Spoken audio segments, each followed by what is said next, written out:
Assalamualaikum warahmatullahi wabarakatuh.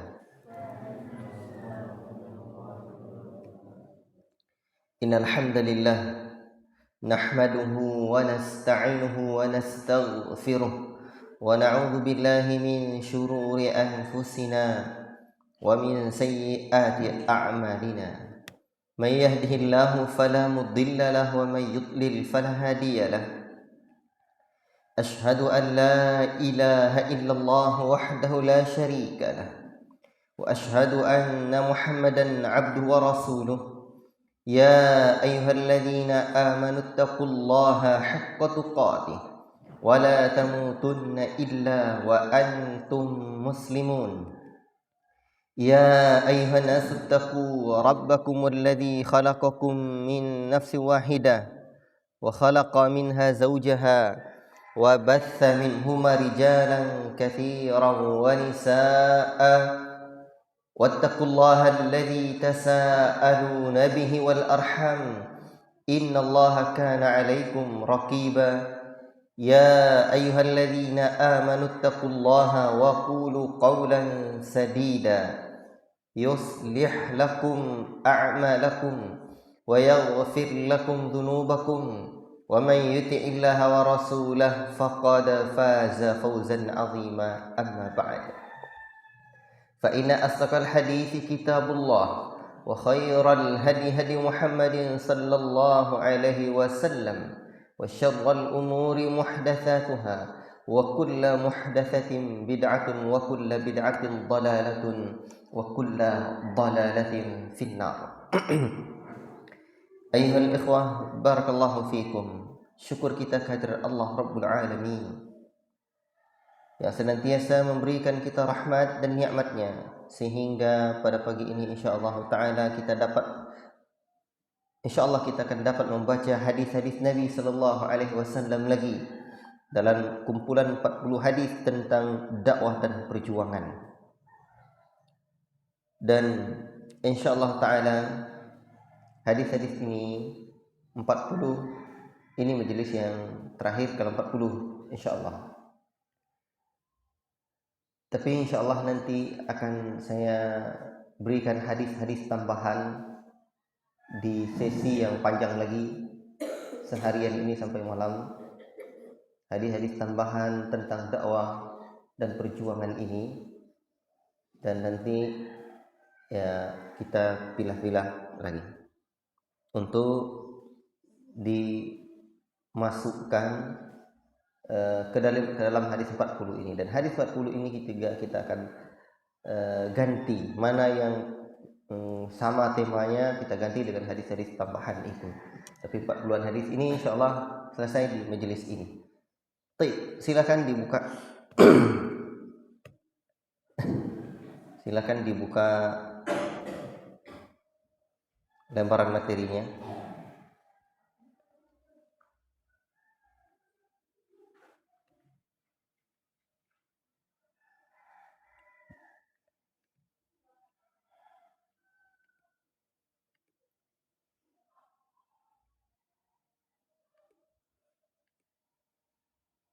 Tafadhal. Siapa yang mau baca silakan.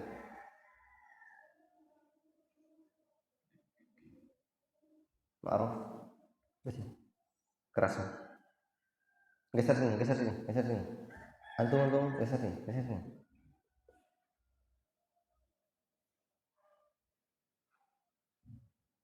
Tafadhal, keraskan. Hadis 3 berapa? Iya, 35 lagi ya.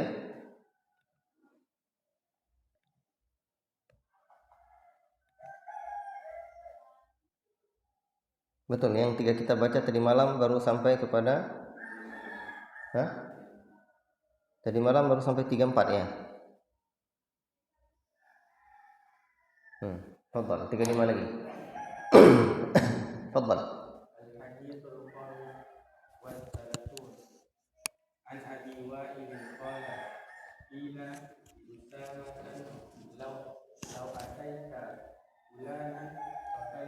Qila li Usamata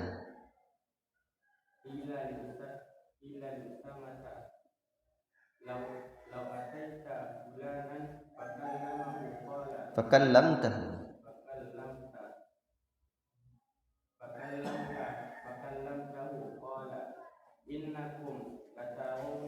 laturawna.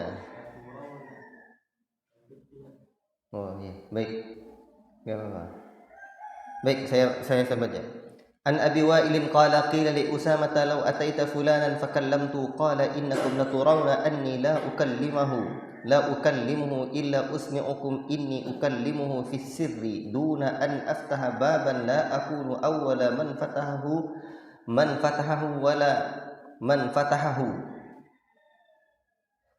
fatahahu wala aqulu li rajulin an kana alayya amiran innahu khairun nasi ba'da syai'in sami'tuhu min Rasulillahi sallallahu alaihi wasallam qalu wa ma sami'tahu yaqulu qala sami'tuhu yaqulu yuja'u bir rajuli yawmal qiyamati fayulqa fin nari fatandaliku aqtabuhu fin nari fayaduru kama yaduru al-himaru birahahu fayajtami'u ahlun nari alaihi fayaqulu ay fulanu ma sya'nuka alaysa kunta ta'muruna bil ma'rufi wa tanhana 'anil munkari qala kuntu amurukum bil ma'rufi wa la atihi wa anhaakum 'anil munkari wa atihi. La ilaha illallah. Ini hadis ayyuhal ikhwah barakallahu fikum adalah sebuah ancaman, teguran, petunjuk Nabi agar kita waspada dari lisan yang hanya bisa mengucapkan tapi tidak mewujudkan dalam perbuatan. Dari Abu Wa'il, ia berkata, dikatakan kepada Usamah, seandainya kamu temui fulan, yakni Utsman ibn Affan radhiyallahu ta'ala anhu, lalu kamu berbicara dengannya. Usamah berkata, sungguh kalian memandang aku tidak berbicara dengannya selain bahkan perdengarkan kepada kalian semua. Sungguh aku sudah berbicara kepadanya secara rahasia dan aku tidak membuka suatu pembicaraan yang aku menjadi orang pertama membukanya. Aku juga tidak akan mengatakan kepada seorang seandainya dia menjadi pemimpinku bahwa dia sebagai seorang manusia lebih baik setelah ku dengar sabda Rasulullah SAW.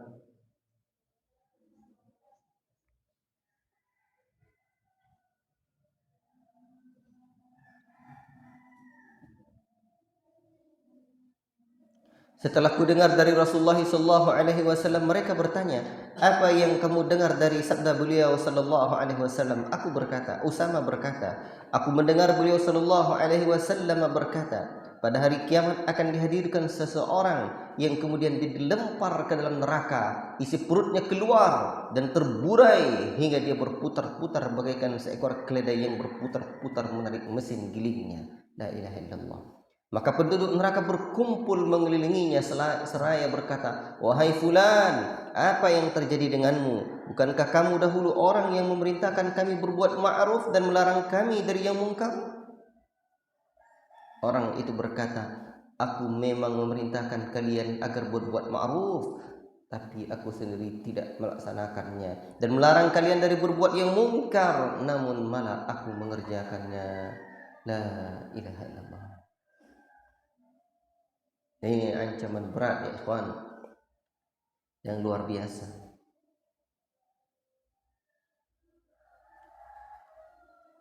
Tugas kita dalam agama ini,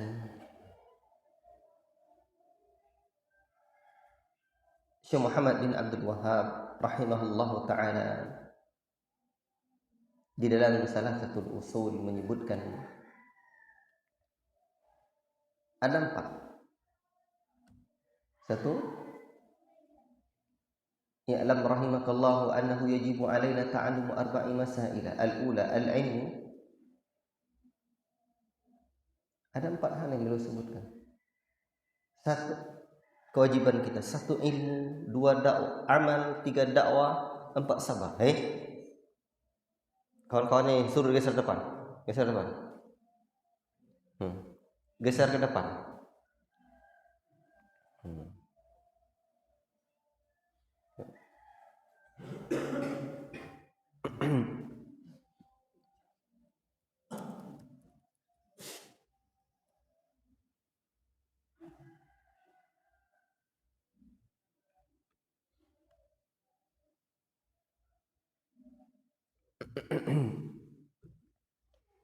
Yang pertama adalah ilmu, yang kedua adalah amal, ketiga dakwah, dan keempat adalah sabar. Berarti bukan hanya berdakwah tapi juga mengamalkannya. Dan inilah wujud dari firman Allah dalam suratul Asr. Wal 'asri, demi masa, innal insana lafi khusr. Sesungguhnya manusia betul-betul berada dalam kerugian, illal ladzina amanu, kecuali bagi orang-orang yang beriman, wa amilus salihat, dan orang-orang yang beramal saleh, wa tawasau bil haqqi, dan orang yang saling nasihati, memberikan wasiat dengan kebenaran, wa tawasau bis sabr, dan saling memberikan wasiat dengan kesabaran. Allahu akbar. Para talabatan ini yang saya cintai karena Allah Subhanahu wa taala. Jadi tugas kita bukan hanya berdakwah tapi juga mengamalkannya. Makanya para ulama kita menulis kitab seperti Syekh Abdul Razak itu menulis satu buku, misalkan Thamratul Ilmi Al-Amal. Buah ilmu itu adalah al-amal. Buahnya ilmu itu adalah al-amal. Jauh hari sebelum Syekh Abdul Razak hafizahullah taala, juga ada ulama kita yang menulis satu buku kitab terkait dengan ilmu ini. Buahnya adalah al-amal.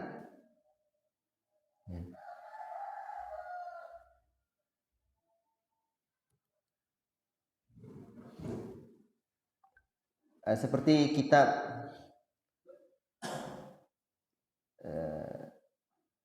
Iqtida'ul Ilmi atau Iqtida'us Siratal Mustaqim ya. Khulasatul kalam, bahwa apa judulnya kitab? Iqtida'ul Ilmi. Al-Iqtida' Siratal Mustaqim. Baik. Buah dari ilmu itu adalah amal. Bahkan sering disebutkan al-ilmu bila amalin kasyajaratin bila thimarin. Al-ilmu yang tidak diamalkan bagaikan kayu pohon yang diharapkan buahnya tapi tidak berbuah. Itulah dia urgensi dari al-amal.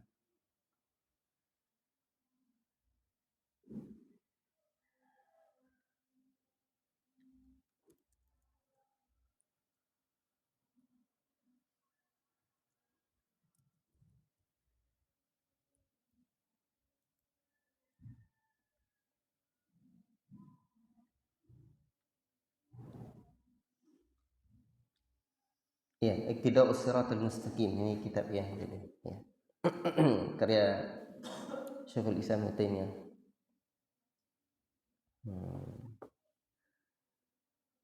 Jadi ilmu yang tidak diamalkan itu adalah bagaikan kayu yang diharapkan buahnya sementara dia tidak berbuah. Dan Allah Rabbul Alamin menyebutkan di dalam Al-Qur'anul Karim secara khusus, secara tegas, bagaimana teguran Allah Rabbul Alamin, atamuruna an-nasa wa tansawna anfusakum, ta'muruna an-nasa bil birri wa tansawna anfusakum. Apa bunyi ayat ini?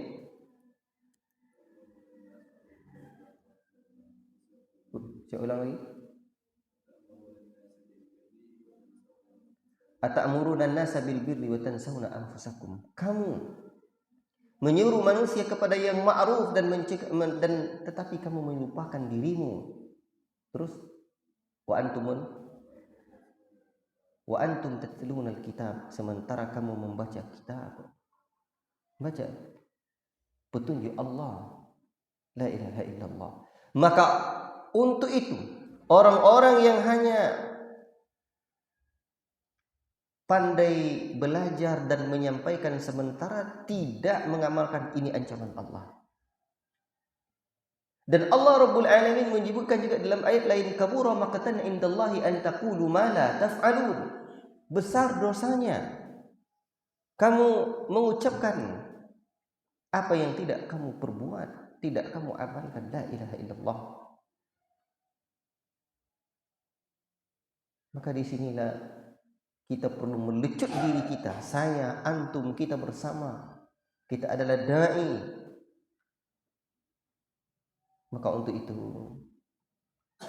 terus kita bersama orang-orang saleh, saling ingat mengingatkan. Ya. Upaya yang harus kita lakukan adalah bagaimana diri kita ini menjadi orang-orang saleh. Karena ada dua hal. Satu saleh, dua muslih. Saleh, dua memperbaiki orang. Akan tetapi yang perlu diingat, bukan pula hadis ini atau ayat-ayat ancaman terhadap orang-orang yang tidak mengamalkan ilmu itu, dia tidak mau berdakwah lagi. Ini juga keliru. Sebab kewajiban kita, kata Syekh Muhammad bin Abdul Wahab, 4.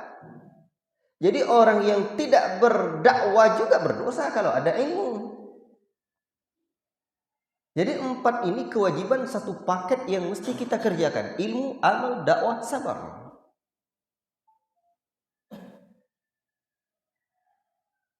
Sama juga dengan orang yang tidak mau dia menuntut ilmu. Dengan alasan apa? Dia tidak mau menuntut ilmu karena memang dia nanti apa? Orang-orang berilmu tuh banyak panjang nanti hisabnya, kata dia. Karena lebih elok lagi dengan awak-awak seperti ini, tidak tahu ya begini-ginilah daripada berilmu banyak tapi tidak mau mengamalkannya. Berarti dia lari dari menuntut ilmu itu ingin agar diri dia bebas. Itu al-i'rad namanya. Maka juga dia mendapatkan dosa. La ilaha illallah. Baik. Kita baca hadis berikutnya dulu, karena hadis berikutnya juga ancaman yang berat. Jadi di sini ancamannya adalah dia bagaimana dilemparkan ke dalam neraka, isi perutnya keluar dan terburai hingga berputar-putar bagaikan seekor keledai yang berputar-putar mesin gilingnya. La ilaha illallah. Dan penduduk neraka berkumpul mengelilingnya seraya berkata, wahai fulan, sudahlah kena azab, kena cakap lagi. Sudahlah kena azab, kena cakap. Kenapa kamu melakukan ini? Bukankah kamu dulu selalu memerintahkan kami? La ilaha illallah. Hadis ke-36, an Anas bin Malik qala qala Rasulullah sallallahu alaihi wasallam, ra'aitu lailata usriya bi rijalan tuqradu shifahuhum bi baqarida min narin faqultu ya Jibril man haula qala haula'i khutaba'u min ummatika ya'muruna bil ma'rufi ya'muruna an-nasa bil birri wa yansawna anfusakum wa hum yatluna al-kitaba afala ya'qilun. Dari Anas bin Malik, ia berkata, Rasulullah SAW bersabda, tatkala saya diisrakan, saya melihat beberapa orang yang lidahnya dipotong dan digunting dari api. Dan saya berkata, wahai Jibril, siapakah mereka itu?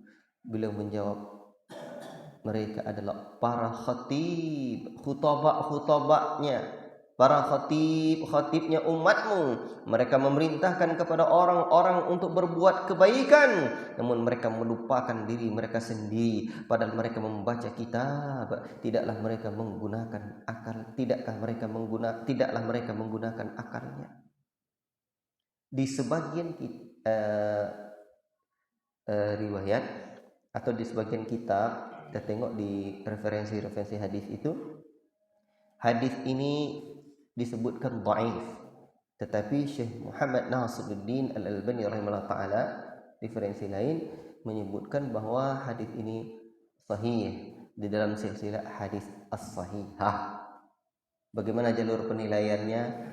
Lihat lagi kitab beliau. Ya, Pak. Cuman nanti boleh jadi hadis ini adalah hadis yang saya masukkan dalam syarah jadinya. Untuk saat ini cukup hadis ini jadi hadis yang ke-36 dulu. Tapi saya bertekad hadis yang sama itu nanti, kena 40 hadis ini akan saya syarah lagi nanti. akan saya berikan penjelasannya dan masuk ke dalam bagian syarahnya itu. Insyaallah. Coba lihat hadis ini. Yang jelas hadis ini adalah sebuah terhib buat kita, sebuah ancaman di mana digunting mulut mereka dengan gunting bimaqarida. Itu kan maqarid, itu kan jamaknya dari gunting-gunting neraka, gunting-gunting api neraka. Dipotong lidah mereka. La ilaha illallah.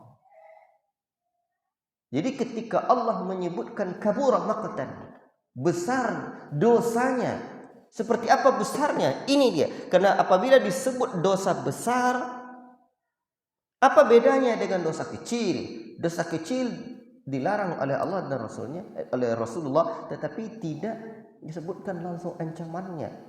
Dan sementara ini dosa besar itu definisinya dilarang oleh Nabi dan disebutkan apa itu ancamannya. La ilaha illallah.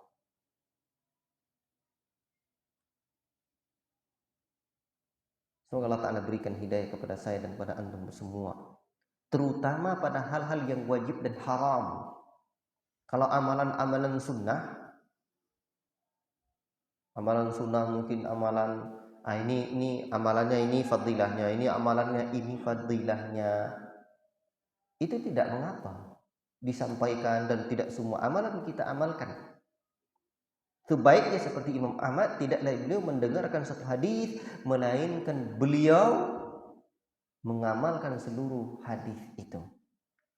Dan di antara amalan yang paling berat beliau lakukan itu apa ya? Seingat saya beliau berbekam dan pernah memberikan uang 1 dinar ya, begitu kan? Siapa yang ingat? Nah, karena memang ada riwayat Nabi pernah membuat seperti itu. Seingat saya demikian. Nah, siapa yang ingat? Hah? Itu diantara yang paling berat beliau lakukan karena beliau nggak punya uang. Ya. Wallahu a'lam bishawab. Kalau saya khilaf, ya satu saat antum sampaikan ke saya atau saya ralat lagi. Perlu dicek ya. Nah, ini lagi. Tetapi khulasatul kalam, demikianlah sikap para ulama kita. Tidaklah mereka mendengar satu hadis mereka melainkan mereka berupaya mengamalkannya walaupun hanya sekali dalam seumur hidupnya untuk amalan-amalan sunnah yang berfadilah. Tapi terutama di sini amalan-amalan yang wajib atau meninggalkan yang haram, dosa-dosa, dosa mata, dosa telinga, dosa pikiran, dosa hati, semua dosa. La ilaha illallah. Barakallahu fikum. Semoga Allah Ta'ala berikan kita rizki untuk menjadi orang yang saleh dan muslih. Orang yang saleh kepribadiannya, kemudian memperbaiki kepribadian orang lain pula. Itulah hidup kita. Tak nak beramal kita, tak nak menuntut ilmu kita karena takut beramal. Menuntut ilmu wajib, berdosa juga lagi. Ada dapat ilmu, tak nak beramal, berdosa pula. Karena di hari akhirat kelak yang diberikan balasan oleh Allah orang masuk surga bima kanu ya'malun, bukan bima kanu ya'lamun. Jazaan bima kanu ya'malun, bukan bima jazaan bima kanu ya'lamun, tidak. Balasan bagi orang-orang yang beramal, bukan balasan bagi orang-orang yang berilmu.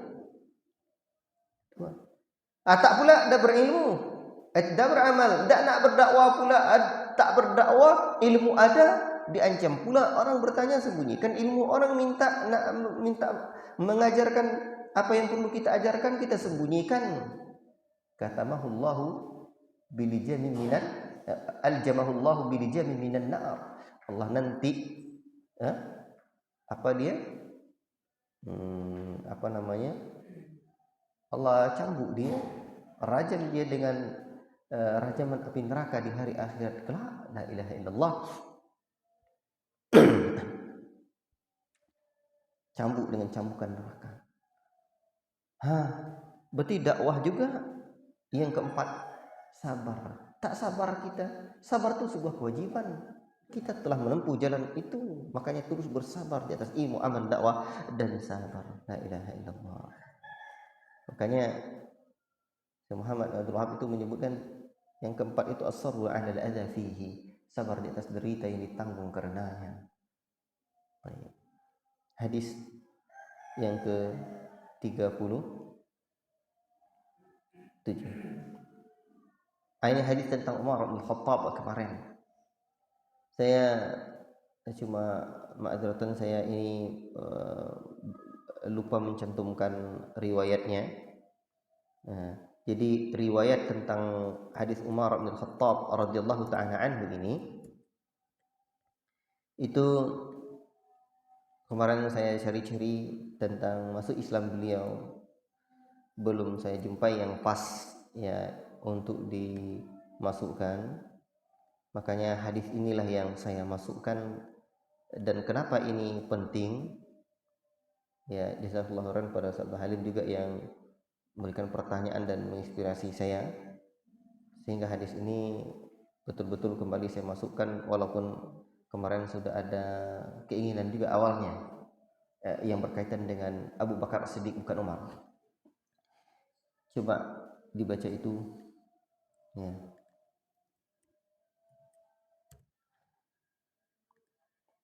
Di mana Rasulullah SAW bersabda, "Ma nafa'ani malun qattu, ma nafa'ani malu Abi Bakrin." Qala fabaka Abu Bakr wa qala ya Rasulullah, hal ana wa mali illa laka ya Rasulullah. Allahu Akbar. Ini luar biasa. Tidak ada harta, kata Nabi, yang dapat memberiku manfaat sebagaimana bermanfaatnya harta Abu Bakar kepadaku, yakni harta yang paling bermanfaat, harta yang paling bermanfaat buat Nabi sallallahu alaihi wasallam adalah hartanya Abu Bakar As-Siddiq radhiyallahu taala anhu. Ini hadis dikeluarkan oleh Imam Ibnu Majah dari sahabat Abu Hurairah radhiyallahu taala anhu. Berikan catatan ya. Dikeluarkan oleh Imam Ibnu Majah. Imam Ibnu Majah mengeluarkannya. Ya. Dan di dalam riwayat lain, di dalam riwayat Ibnu Majah ini bunyinya begini. Ma nafa'ani malun qattu. Jadi ketika itu Rasulullah SAW ngomong, tidaklah bermanfaat sedikit buat, tidaklah harta yang lebih bermanfaat sedikit pun buat diriku sebagaimana manfaatnya harta Abu Bakar. Dalam riwayat ini, dalam riwayat Ibnu Majah ini disebutkan fabaka Abu Bakar, lalu menangislah Abu Bakar ketika itu. Abu Bakar menangis.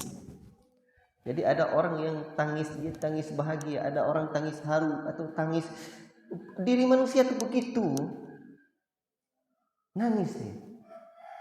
Mungkin teringat dia memang Muhammad sallallahu alaihi wasallam ini memang sahabat beliau, alhamdulillah beliau setia kepada baginda tercinta sallallahu alaihi wasallam. Lalu Abu Bakar mengatakan, ya Rasulullah, wahai Rasulullah, hal ana wa mali, tidaklah saya dan harta saya, illa laka ya Rasulullah, melainkan untuk engkau wahai Rasulullah. Allahu akbar, Allahu akbar. Makanya hadis ini ya, Syekh Muhammad Nasiruddin Al-Albani rahimahullah taala menyebutkan dalam Sahih Ibnu Majah, Sahih Sunan Ibnu Majah. Ya, beliau menyatakan hadis ini adalah hadis yang sahih dan ini bagian dari keutamaan hadis riwayat ini menunjukkan tentang keutamaan Abu Bakar As-Siddiq radhiyallahu taala anhu. Ya. Di dalam kitab-kitab hadis para ulama membawakan hadis-hadis tentang keutamaan Abu Bakar As-Siddiq radhiyallahu taala anhu. Kemarin saya sudah uraikan betapa pentingnya memahami bagaimana dakwah Nabi itu di posisi awal. Ya, setelah sabda kalian bertanya kemarin. Jadi riwayat ini juga dibawakan oleh Imam At-Tirmidzi, Imam Ibnu Hibban. Ada tulisan Ustaz Firanda juga, ceramah Ustaz Firanda tentang hal ini, tentang keutamaan Abu Bakar. Beliau juga membawakan tentang hal ini. Kemudian di antara keutamaannya Abu Bakar As-Siddiq radhiyallahu taala anhu, bagaimana Abu Bakar As-Siddiq tatkala menemani Nabi sallallahu alaihi wasallam di Gua Thur, diabadikan oleh Allah Subhanahu wa taala dalam surah Al-Qur'an. Antum coba lihat surah At-Taubah ayat yang ke-40. Itu luar biasa. Dan nampak? In tansuruhu faqad nasarahu Allah. Kan in tansuruhu illa tansuruhu faqad nasarahu Allah id akhrajahu alladhina kafaru thaniya. Coba baca dulu. Antum kerasan.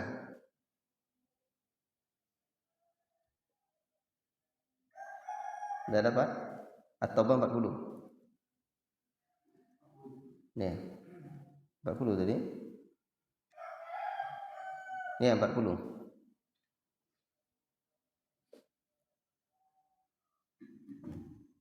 Coba. Bukan. Coba baca keras. Enggak nampak? Saya aja biar cepat. Illa tansuruhu faqad nasarahu Allah id akhrajahu alladhina kafaru thaniya ithnaini id huma fil ghar id yaqulu li sahibihi la tahzan innallaha ma'ana fa anzalallahu sakinatahu alayhi wa ayyadahu bijunudin la tarawha wa ja'ala kalimatal ladzina kafaru وجعل كلمة الذين كفروا السفلى وكلمة الله هي العليا والله عزيز حكيم. Kalau disebut tentang Abu Bakar, ini ayat tentang keutamaannya, dan ayat ini menggetarkan. Ini ayat menjadi ayat motivasi para pejuang dakwah. Ya, apa kata Allah Rabbul Alamin?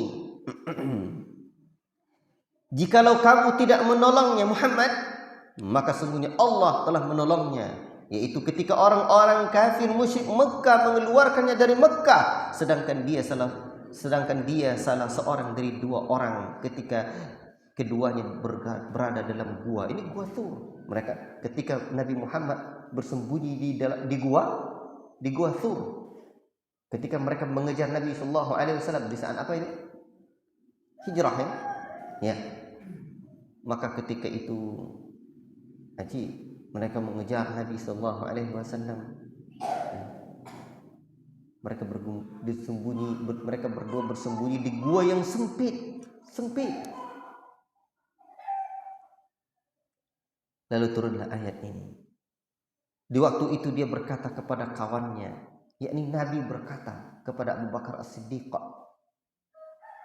Dalam satu riwayat itu kan disebutkan Abu Bakar itu menetes air matanya, menahan sakitnya, kan ada ular yang mematuknya. Jadi ketika itu, coba cek nanti di buku sirahnya Syak Firanda tentang hal ini, ada tidak riwayatnya? Bosan? Sahih tidak riwayatnya? Ada tidak? Waktu itu dipatuk ular kaki Abu Bakar, ya, kaki Abu Bakar dipatuk ular, menetes air matanya. Dengar ceritanya? Betul. Menetes air matanya, dan saat itulah Rasul tidak tahu apa yang terjadi, ya kan? Meneteslah air matanya Abu Bakar. Rasul pun mengatakan, la tahzan innallaha ma'ana. Jangan kamu sedih, sesungguhnya Allah bersama kita. Allahu Akbar. Ini luar biasa. Maka Allah menurunkan keterangannya kepada Nabi Muhammad dan membantunya dengan tentara yang kamu tidak melihatnya. Dan Allah dan Al-Quran menjadikan orang-orang kafir itulah yang rendah, dan kalimat Allah itu tinggi. Wa kalimatullahi hiyal ulya. Allah Maha perkasa lagi Maha bijaksana. Allahu Akbar. Nah, ini kemuliaan Abu Bakar As-Siddiq. Jadi maksud sabda Nabi sallallahu alaihi wasallam ini, tidak ada harta yang lebih bermanfaat bagiku lain hartanya Abu Bakar As-Siddiq. Di sini pula keutamaan berinfak, mengeluarkan harta di awal-awal dakwah. Dan lihatlah betapa bermanfaatnya harta Abu Bakar As-Siddiq. Hidup dia, diri dia. Orang awal terima dakwah Nabi SAW dari kalangan orang lain itu kan adalah Abu Bakar As-Siddiq. Ali memang bersama Nabi dia kecilnya. Zaid bin Haritha memang anak angkat Nabi, istri beliau Khadijah, anak-anaknya di rumah beliau. Abu Bakar As-Siddiq adalah sahabat dekatnya. Di sini juga pelajaran besar buat kita para dai. Nabi sallallahu alaihi wasallam bersegera begitu menerima wahyu dan risalah kenabian ini yang beliau sampaikan dahulu bukan pada orang lain tapi sahabatnya. Makanya kita perlu mencari sahabat kita. Siapa sahabat kita? Mungkin kawan SD kita dulu, kawan kita sekolah dulu, atau kawan-kawan kita yang lain yang dekat kita. Siapa sahabat kita? Cari itu. Mbak kata Buya Hafizallah Ta'ala, memang kita perlu bersahabat. Ya, Allahu Akbar. Dan ini tak perlu saya perpanjang lagi. Khulasatul kalam, di dalam dakwah ilallah kita penting dulu memperhatikan bagaimana strategi Nabi di awal-awal dakwah itu. Nabi tengok sahabatnya siapa, orang yang memang percaya sama dia. Dan Masya Allah kesetiaan Nabi menakjubkan. Maka wajar ketika Nabi menyebutkan sabda ini, tidak ada harta yang bermanfaat bagi beliau melainkan harta Abu Bakar. Sebagaimana bukan melainkan, tidak ada harta yang lebih bermanfaat menyamai harta Abu Bakar. Seperti harta Abu Bakar bagi diriku. Abu Bakar wajar. Fabaka Abu Bakar, menangis Abu Bakar. Dan ketika Rasul pernah ditanya siapa orang yang paling beliau cintai, menakjubkan jawaban baginda sallallahu alaihi wasallam. Apa jawabannya? Siapa orang yang paling kau cintai ya Rasulullah? Pernah Al-Amar bin As pernah bertanya kepada beliau, ayyun nasi ahabbu ilaika? Siapa manusia yang paling kau cintai ya Rasulullah? Rasul menjawab, Aisyah. Qultu minar rijal, dari kalangan lelaki siapa ya Rasulullah? Abuha, bapaknya. Ini kan luar biasa nih. Dia, Aisyah ini menakjubkan, dia orang yang paling dicintai Nabi. Bapak dia orang yang paling dicintai Nabi dari kalangan lelaki pula. Dari kalangan perempuan dia, dari kalangan lelaki ayahnya. Kok dapat kamu nanti mertua seperti itu? Mantap betul. Yang paling kamu cintai adalah anaknya, dari kalangan perempuan. Yang paling kamu cintai dari kalangan lelaki ayahnya. Membantu dakwahmu, ya mantaplah. Baik. Sesuainya saudaranya kau iya. Alhamdulillah. Baik.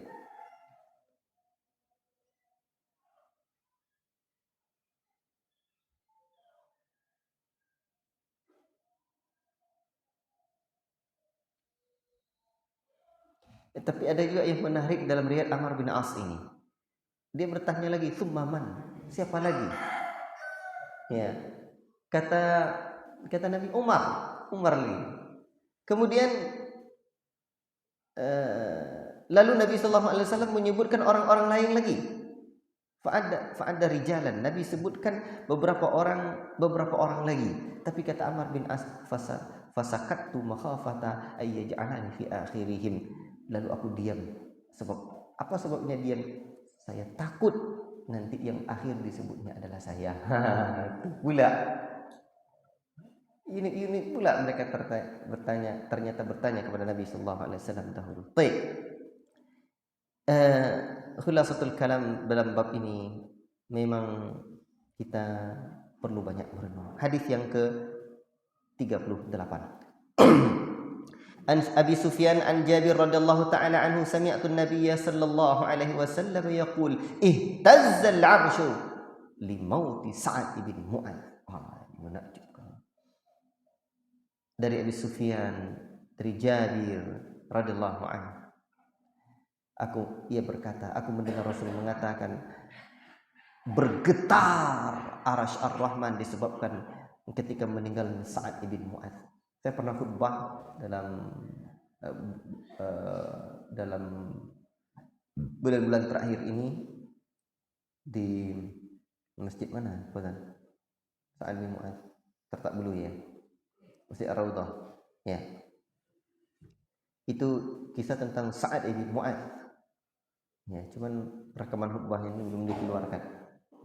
Bagaimana dahsyatnya. Ya, Masjid Ar-Raudhah, dahsyatnya Sa'ad bin Mu'adz ini. Karena waktu kita singkat juga, saya tidak perlu sekarang menyampaikan bagaimana Sa'ad bin Mu'adz ini.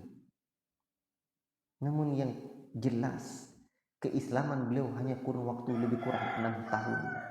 Usianya 30-an tahun. Ya. Masih muda. Belum sampai 40 beliau meninggal dunia. Ya. Dan ternyata Allahu Akbar, hanya 6 tahun kok bisa bergetar aras. Emangnya aras itu kecil apa? Ya. Jadi maknanya bergetar aras ini apa pula? Itu ada juga dijelaskan oleh para ulama ya tentang hal ini. Ya. Yang pasti maknanya aras yang sedemikian besar bergetar karena ada sesuatu yang besar pada dirinya Sa'ad bin Mu'adz. Allah ridha padanya. Jadi dia ini seorang pemimpin yang memang di kaumnya yang disegani. Seorang yang memang punya pengaruh yang luar biasa.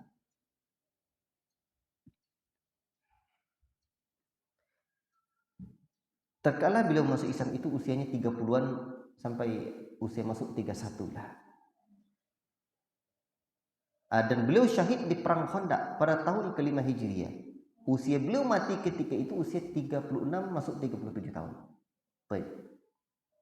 Hanya dengan 6 tahun bergelar atau menjadi seorang muslim disifatkan Rasul dengan sifat yang luar biasa, bergetar arsy. Allahu Akbar. Ini sebuah iktiraf, pengakuan yang luar biasa.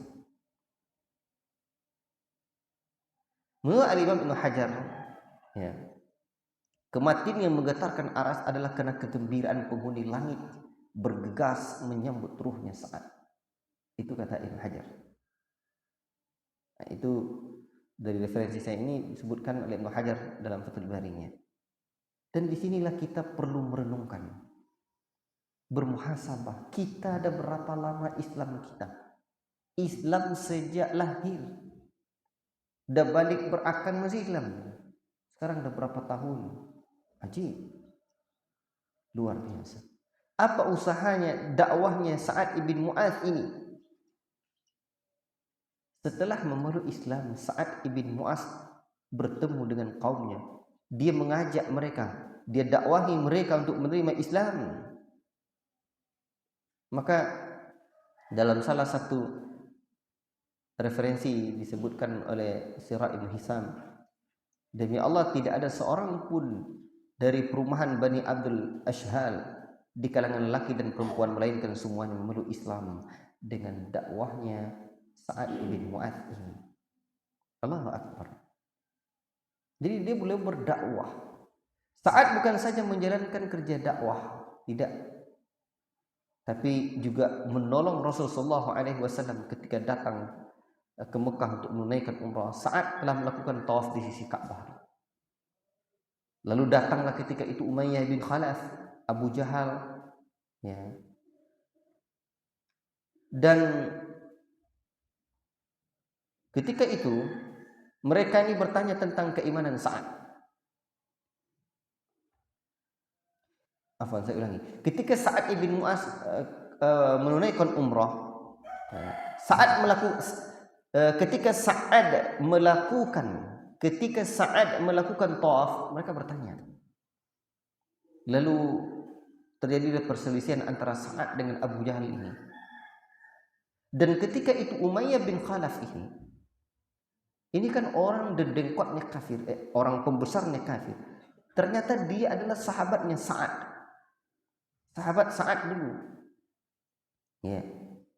Ya wajar apabila dia melihat kawannya ini masuk Islam, dia marah. Belum menegur Sa'ad. Ya. Saya ulangi kisahnya ini. Ketika saat ini tawaf dekat Ka'bah, Abu Jahal kan marah. Ya. Dan melihat Abu Jahal marah kepada Sa'ad, Umayyah bin Khalaf yang dulu kawannya Sa'ad menegur Abu Jahal dan meninggikan suara.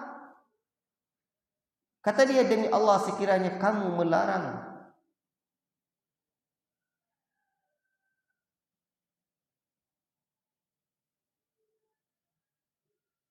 bukan.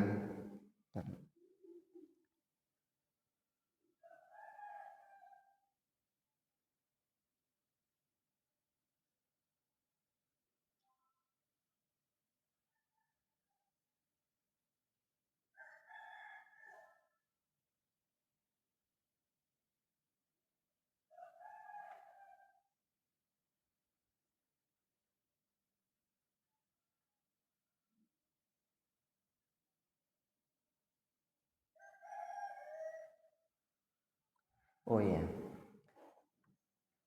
Jadi Sa'ad ibn Mu'adz ini, beliau adalah seorang pemimpin juga.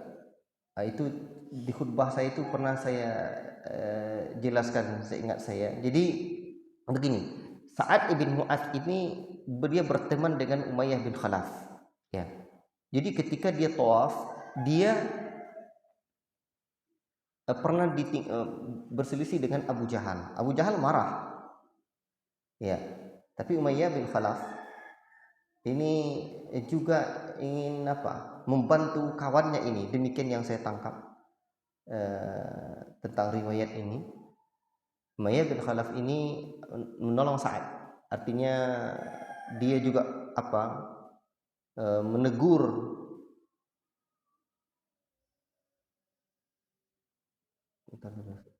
saya ini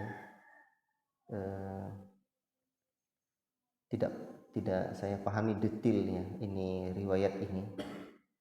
Yang jelas saat ketika itu terjadi perselisihan mereka ketika Sa'ad ibn Mu'adz ini. Nanti potongannya bagian itu saya. Jadi begini, ketika Sa'ad ibn Mu'adz tawaf ke Mekah,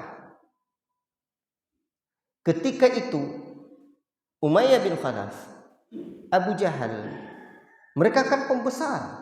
Dan ternyata Sa'ad bin Mu'adz juga pernah berkawan dengan Umayyah bin Khalaf ini. Tentulah mereka khawatir, mereka marah kawannya ini masuk Islam. Tetapi tengok sikapnya Sa'ad bin Mu'adz. Wallahi la in mana'tani an atufa bil bait la aqta'unna matjaraka bisyam. Kalau kalian melarang saya untuk melakukan tawafnya, aku akan putuskan dagangan kalian ke negeri Syam. Barakallahu fikum. Yang kan dia apa ya? Bahkan saat ini ikhwafillah barakallahu fikum, saking dahsyatnya beliau, ketinggian saat disaksikan Rasulullah SAW sendiri. Apa kata Rasulullah SAW? Inna lil qabri daqtah walau kana ahadun najian minha naja minha Sa'ad ibn Mu'adz. Ini persaksian Rasul terhadap Sa'ad ibn Mu'adz. Sesungguhnya dalam kubur nanti akan ada satu himpitan, tekanan yang dikenakan kepada penghuni kubur itu. Andai ada orang yang bisa selamat dari himpitan ini, maka Sa'ad bin Mu'adz lah orangnya. Tapi tidak ada. Tapi kalau ada Sa'ad bin Mu'adz orangnya, itu menunjukkan kehebatan Sa'ad bin Mu'adz. Allahu Akbar. Sa'ad bin Mu'adz menghabiskan waktu dia 6 tahun untuk Islam itu, untuk dakwah ilallah, menolong Rasulullah SAW walaupun usianya sangat singkat. Hari ini kita berapa banyak jasa kita untuk umat, untuk Islam yang berjasa pada kita.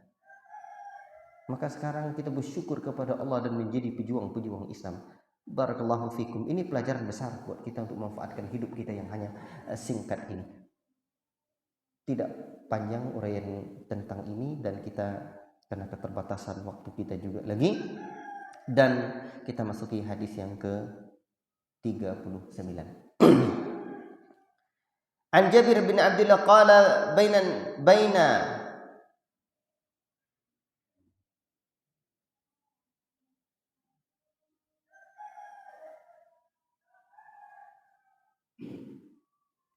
An Jabir bin Abdullah qala,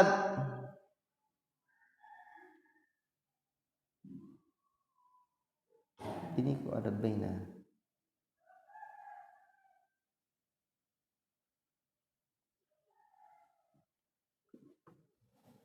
Allahu alam ini. Coba saya cek lagi nanti. Dari Jabir bin Abdullah radhiyallahu taala anhu, ketika Nabi berdiri menyampaikan khutbah, qa'imun yaumal jum'ah idh qadimat 'irun ilal madinati, tiba-tiba datanglah satu kafilah datang ke Madinah ni, fabtadaraha ashabu Rasulillah sallallahu alaihi wasallam, maka para sahabat Rasulullah sallallahu alaihi wasallam bergegas mendatanginya hingga tidak tersisa lagi orang yang bersama beliau. Ini khutbah nih, sedang salat Jumat. Hatta la yabqa ma'ahu illa 12 rajulan fihim, kecuali 12 orang saja lagi. Di antara mereka adalah Abu Bakar. Ini kesetiaan Abu Bakar.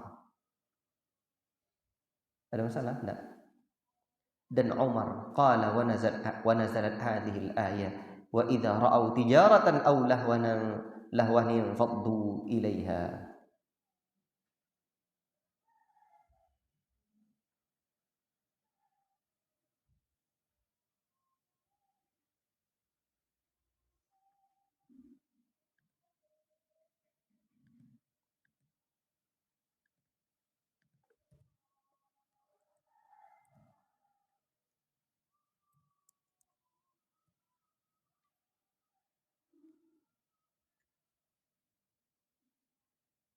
Ya, ini dalam surah Al-Jumu'ah ayat yang ke-11. Ya. Wa idza ra'aw tijaratan aw lahwan faddu ilaiha wa tarakuka qa'ima. Ini dia. Qul ma 'indallahi khairum minal lahwi wa minat tijarah wallahu khairur razikin. Apabila mereka melihat perdagangan atau permainan itu, maka mereka segera ke sana, meninggalkan kamu dalam keadaan masih berdiri khutbah. Katakanlah hai Muhammad, apa yang di sisi Allah itu lebih baik dari permainan dan dari perdagangan itu. Allah sebaik-baik pemberi rizki. Ini Nabi sedang khutbah. Ditinggalkannya. Coba antum bayangkan kalau antum khutbah di penyalai sana, tiba-tiba ada sesuatu, ditinggalkan oleh jemaah, tinggal 2 orang lagi. Mana kira-kira? Ajib. Makanya hadis ini saya masukkan di sini untuk apa? Agar para ini sabar. Sabar. Nanti ada sesuatu ditinggalkannya, antum kajian, ada pasar malam, ditinggalkannya, sabar. Sabar. Allah juga telah sebutkan qul ma indallahi khairun minal lahwi wa minat tijarah wallahu khairur razikin. Baik, barakallahu fikum. Kemudian ini kan agar kita sabar. Hadis yang ke-40.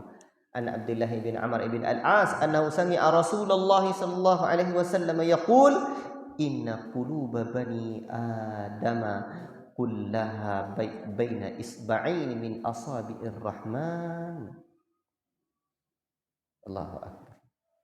Kata Abdullah bin Amr bin As, ia mendengar Rasul berkata, sesungguhnya hati-hati anak Adam semuanya di antara 2 jari dari jemari Ar-Rahman, kaqalbin wahidin, bagaikan satu hati, yusarrifuhu haitsu yasha, Allah memaling-malingkan sebagaimana yang ia kehendaki. Kemudian Rasulullah SAW berkata, Allahumma musarrifal qulub, sarrif qulubana ala ta'atik. Wahai zat yang memalik-malingkan hati, palingkan hatiku, hati kami di atas ketaatan kepadamu. Dan di dalam riwayat lain juga disebutkan, ya muqallibal qulub tsabbit qalbi ala dini, wa ya musarrifal qulub sarrif qalbi ila ta'atik, atau ila ta'atiknya. Wahai zat yang membolak-balikkan hati, tetapkan hatiku di atas agamamu. Wahai zat yang memaling-malingkan hati, palingkan hatiku menuju ketaatan kepadamu. Allahu akbar. Dan antum nih tengok, hati anak Adam itu baina isba'aini min asabi'ir rahman, di antara 2 jemari Ar-Rahman. Allahu akbar. Terserah Allah maka yang akan memberikan hidayah kepada mad'u kita dalam dakwah kita di tengah-tengah masyarakat kita Allah. Maka kekuatan dakwah kita itu ya doa. Ya Allah, mudah-mudahan dia masuk Islam, ya Allah, mudah-mudahan dia dapat hidayah, ya Allah, mudah-mudahan dia begini. Allahu Akbar.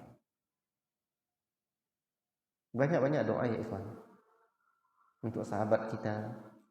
Kadang kita ini ya, kita butuh kawan-kawan yang membersamai saya, yang dekat-dekat awal-awal bantu dulu. Saya ingat, ya Allah, tidak ada cara lagi rasanya mana membantu, tidak punya apa-apa kita, uang tak ada apa, tak ada, yang doa ya Allah, mudah-mudahan mereka mau membantu saya, mau membantu dakwah ini.